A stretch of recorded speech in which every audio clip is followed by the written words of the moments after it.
Assalamualaikum. Anda mencari rumah cantik, kawasan Seri Kembangan, mampu milik. Inilah dia, rumah pangsa Taman Bukit Emas. Kamera, mana? Sini. Mesti tertanya, macam mana kawasan parking betul? Parking senang je guys. Tu, bawah tu je. Kalau tak puas, tak nak bawa bumbung. Ni, fleksibel. Apa lagi nikmat yang korang dustakan? Semua ada. Rumah ni tak ada lift, tapi dia satu tingkat je. Naik tangga walk up. Sekejap dia sampai. Jom.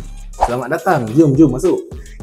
Inilah rumah yang saya nak tunjuk pada you guys. Rumah ni, jom. Dia punya keluasan adalah 600 square feet.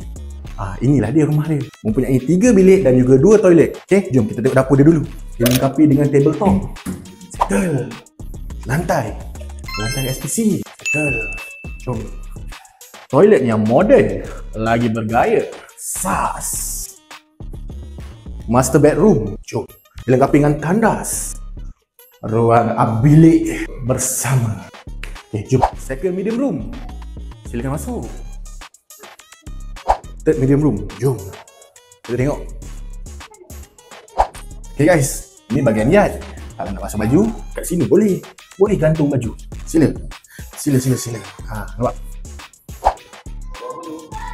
Ini pun unik juga sebab tengok tingkap dia. Kita boleh tengok pemandangan tengok jiran kan. Mana tahu yang bujang-bujang tu ada tikai kan. Sini lah tempat dia.